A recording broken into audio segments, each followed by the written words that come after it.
करता करता एक वेळ अशी आली किंवा माझीवाली अशी तब्येत खराब झाली का माझ्या नाकामधून पस व्हायला लागला आणि त्या पसची एवढी घाणेरडी वास येत होती की बा त्या असे बाजूला बसलं त्यांना सुद्धा सहन होत नव्हतं। असं करता करता मी भगवंताकडे न सांगता मी दवाखाना केला।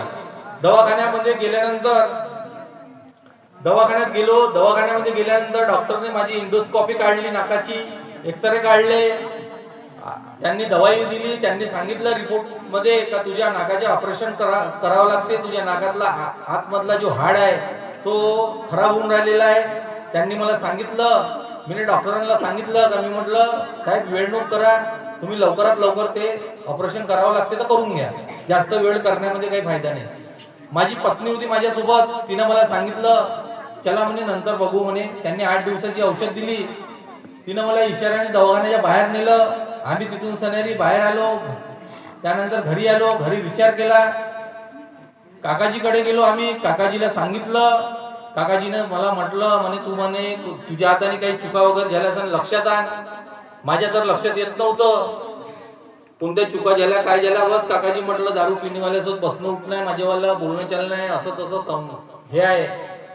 तर काकाजीनं मला सांगितलं चुकीचे 3 दिवसाचे कार्य दिले, परंतु त्यावेळेस पण माझ्या नाकातून पस वाहणं कमी होत नव्हतं। मग आखरीच्या स्टेपवर मला असं वाटत होतं की बा आता ऑपरेशन करावंच लागेल ना, करूनच घ्यायचे। घरून निघलो नागपूरला जाण्यासाठी हॉस्पिटलमध्ये, तर माझ्या पत्नीनं मला सांगितलं की बा आपण दवाखान्यात जाण्याआधी आपण जाऊन भवनामध्ये म्हणे वर्धमान नगरच्या। मी आणि माझी पत्नी आम्ही दोघे जण वर्धमान नगरच्या भवनामध्ये गेलो, तिथं बसलो। त्यावेळेस मला खूप विचार आला, कॅन्सर तर नसेल किंवा काही खूप मोठा प्रॉब्लेम तर नाही होईल, ऑपरेशन केल्याच्या नंतर टाके पडेल तर चेहरा तर खराब नाही होईल, असं मला खूप विचार आला। मी भगवंताला योग मागितलं, भगवंताला मी सांगितलं का भगवंता मी यानंतर असं कधीच करणार नाही की बा तत्व शब्द नियमाचे मी पालन करीन, आणि जे माझी संगत आहे ते संगत मी पूर्णपणे तोडून टाकील, राहणार नाही, पिणेवाल्यासोबत बसणार नाही, असं तसं मी भगवंताला सांगितलं।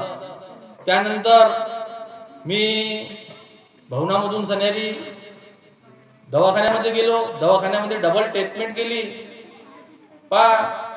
काही क्षणातच दवाखान्यामध्ये डॉक्टरकडे गेल्यानंतर डॉक्टरांनी सांगितलं की बा म्हणे आता ऑपरेशन करायची काही आवश्यकता नाही म्हणे, तू एक काम कर म्हणे दवाई चेंज करून देतो, नाकात मध्ये टाकायचा स्प्रे दिला त्यांनी, यांनी अगर नाही आला तर नंतर म्हणे आपण म्हणे समोरचे कदम उचलू म्हणे।